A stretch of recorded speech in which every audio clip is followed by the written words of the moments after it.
এই কিতাব, এই যে মুসলিম জাতির মুক্তি পথ, এই কিতাবটা পড়তে গেলে ঘরে ঘরে যত টাকা দান হোক আমরা নিব ইনশাআল্লাহ।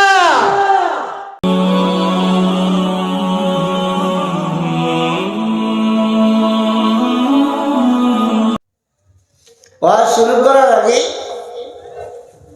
আপনাদের অঞ্চলের যোগ্য বিজ্ঞ শ্রেষ্ঠ একজন আলিম মৌলানা এনামুল হক সাহেব কাসিমি দামাত ফিজাতুল আলী, ওনার একখানা কিতাব আমাকে আসার পরে দিলেন পড়ার জন্য, হাদিয়া করলেন। আমি বললাম জাযাকাল্লাহু খাইরান। মুসলিম জাতির মুক্তি পথ, আমি অনেকটা কিতাব পড়ে নিলাম, ভালো লাগলো। অধ্যায়গুলো ছোট্ট ছোট্ট, সুন্দর সুন্দর কথা, আর অক্ষরগুলো একটু বড়, ভাষা প্রাঞ্জল, সহজ, আর পড়তে ইচ্ছা হয়। এই কিতাবটা পড়িয়া আমার মনে হইল তওবা সম্বন্ধে কিছু কথা বলব। কিতাবটা গ্রহণযোগ্য। আগে আমাদের দেশে বাড়িতে পড়া জানতো না, আজকাল মেয়েরা অনেক শিক্ষা দিয়া হয়েছে। প্রত্যেক বাড়ি মেয়ে, নাতিনি, পুত্রবধূ, বোন, দিদি, ওর কিতাব পড়া জানে, আসামি পড়া জানে, বাংলা পড়া জানে। আমি বলবো আপার আসামের মানুষ যারা, তাদের বাড়িতে গিয়ে দেখবেন আগে বিভিন্ন ধরনের ম্যাগাজিন থাকতো, আজকাল আসামি ইসলামী কিতাবগুলো ওনাদের টেবলে থাকে। যারা যায়, কোনো মানুষ নাই, বসলো, কিতাব পড়লো, এরপরে চাটা আসলো, খাইলো, চলে গেল। আমাদের মানুষের অভ্যাস নাই।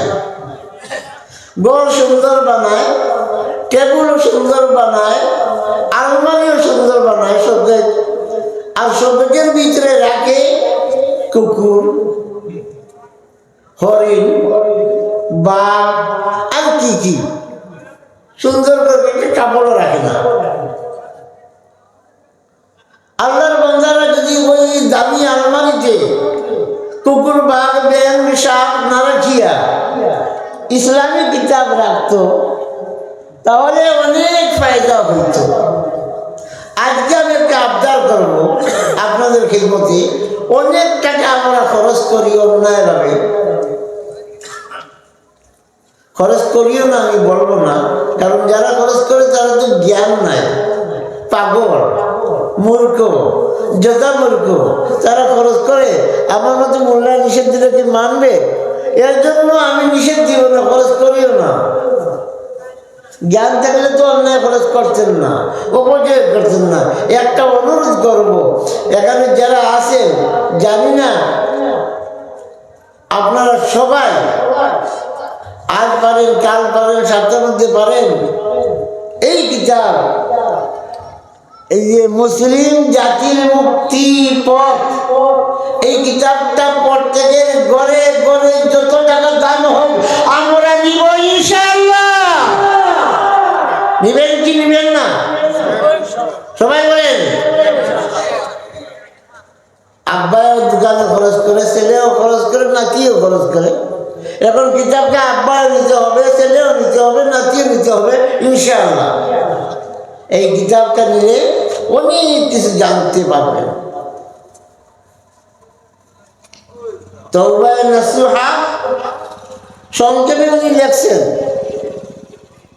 আমরা তওবা জানি না, যার জন্য লাঞ্ছিত, বঞ্চিত, অপমানিত, প্রতারিত হইতেছি, তওবা করা শিখে নেই, মান সম্মান, অকার, আজমত সব কিছু আমাদের মাথার উপরে আসবেই আসবে ইনশাআল্লাহ।